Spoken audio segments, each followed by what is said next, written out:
tayo sa ating kusina. Kararating ko lang galing sa assembleya ng school ng mga bata. Pinagsabay-sabay nila, kaya pinaghati-hati ko yung oras ko. Siyempre, tatlo sila para kailangan bawat isa marinig kung ano yung problema sa klase, kung ano yung mga project nila for whole year. Kaya ayun, akyat baba ako kasi half hour dun sa isa, half hour dun sa isa, yung tatlo, hati-hati ko yung oras ko para sa kanila. Tapos nag-election din kami kung sino magiging representative ng class representative. Ayun.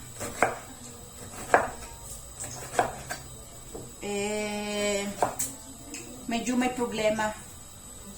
Sa klase ni Francesco at Luca walang problema, pero sa klase ni Lorenzo may problema. Medyo wag natin sabihin delinquente, pero masyado silang masyado na silang mahilig sila manakit yung mga bata daw, mga klase ni Lorenzo, hindi kaklase ni Lorenzo. Halos naman lahat, general naman yung gano'n nila. Pero karamihan, yung mahilig sila manakit, manunulat, maninipa, manununtok, tapos yung nag-aasaran, yung asaran na talagang asaran talagang yung panic, yung makaka-open talaga sa isang tao, sa isang bata. Tapos yung mga hindi sila nakikinig, nagdadaldalan kahit may mga teacher, kahit may oras ng leksyon, nagdadaldalan.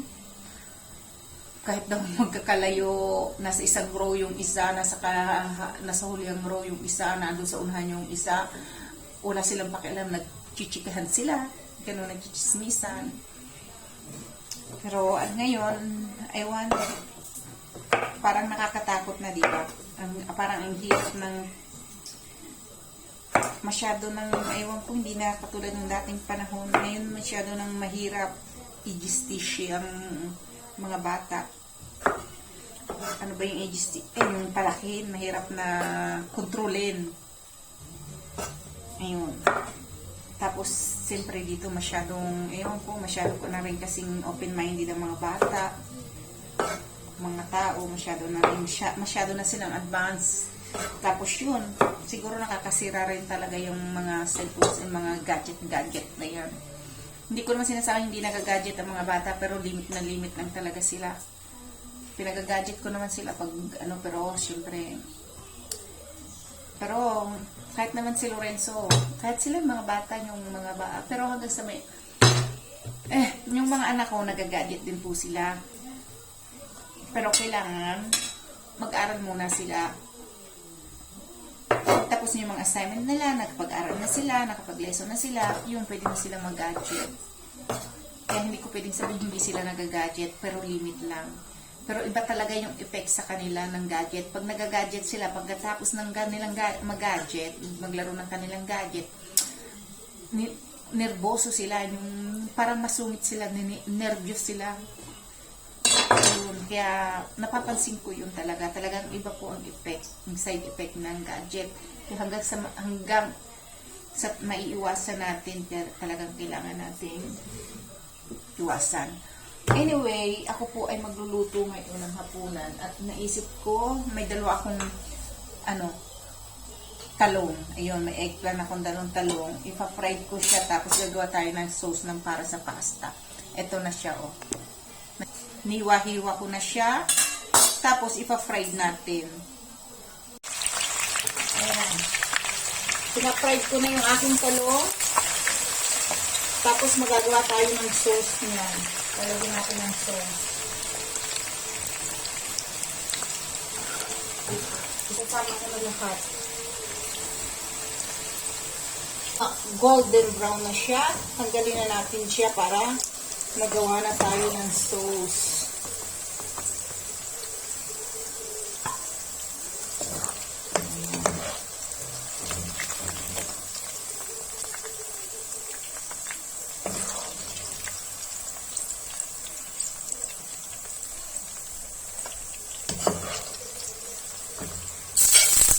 Papansin ko kung langis lang yung nilagay ko. Kasi, hindi ba, pinirito ko na yung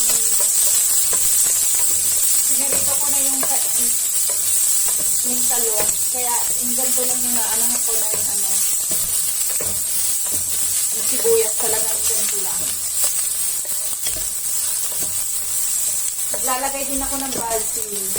Pero wala akong fresh na basil. Kaya, lalagyan natin siya ng frozen na basil. Pampabango. Siyempre, hindi lang pampabango, pampalasa. Ayan. Ang bango niya.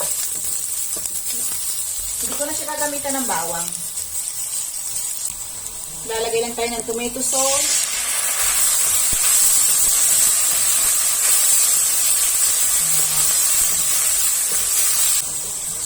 Masyado siyang malapot. Lagyan natin ng konting tubig.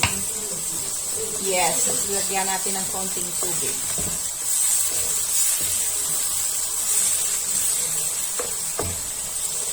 Lagyan natin ang ating piniritong talong. Nagpapakulo na rin ako ng tubig para sa pasta.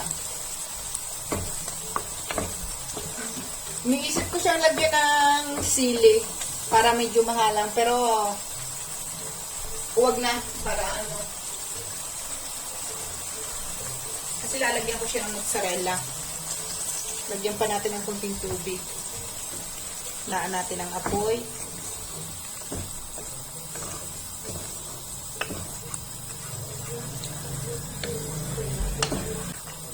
Salt. Black pepper.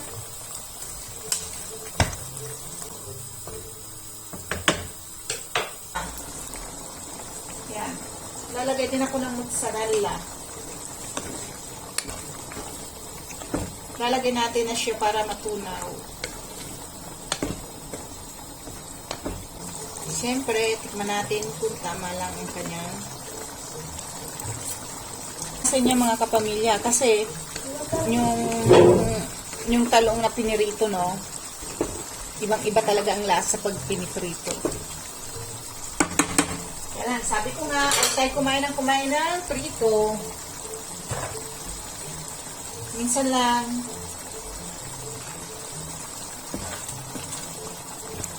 Kita nyo?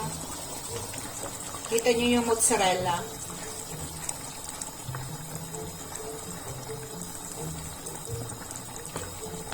Kita nyo yung mozzarella niya, oh. Di ba?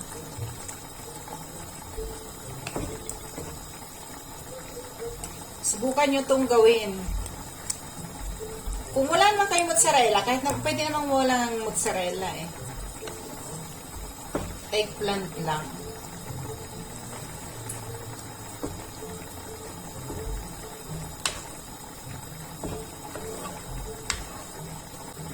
Pwede nyo na to kung may mga bisita kayo na special.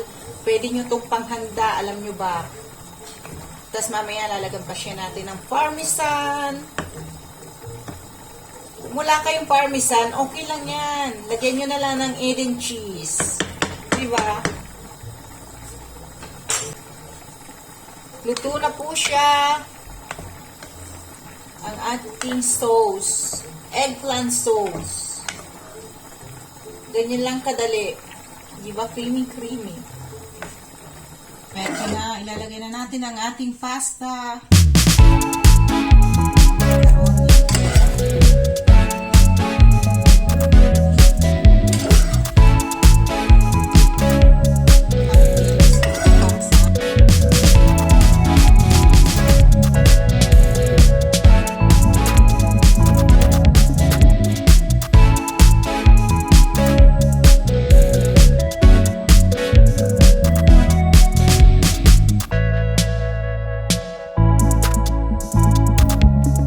Si peggiore della scuola.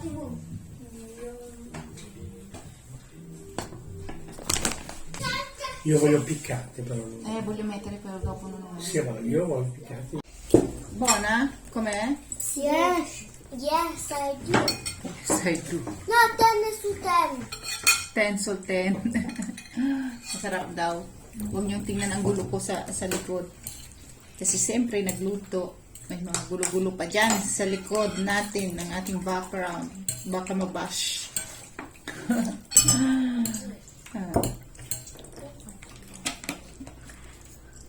Diba masarap ang ating pasta?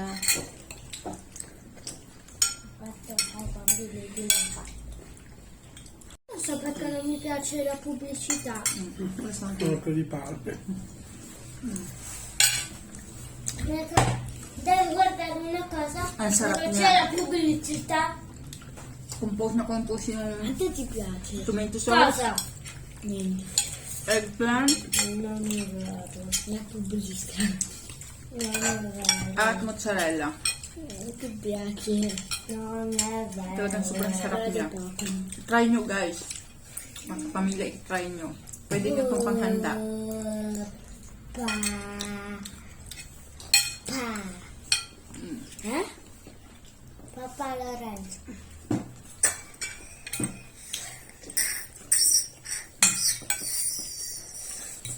Kain muna kami.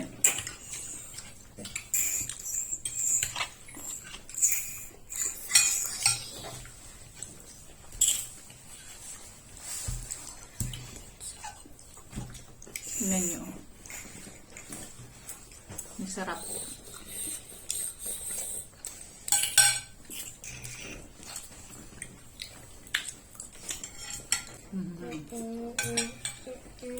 Aggiungo anche Renzo. Kain muna kami. Perché a te ti piace Lorenzo? A me no. Mga kapamilya, successful na naman po ang ating menu for today. Sana po ay nagustuhan nyo at may natutunan kayo Poi sa sembri un po' ating brutto menu. col casco. Thank you for watching. Io non ho visto mai papà. Mga kapamilya, successful na naman po ang ating menu for today. Sana po ay nagustuhan nyo at may natutunan kayo sa aking menu.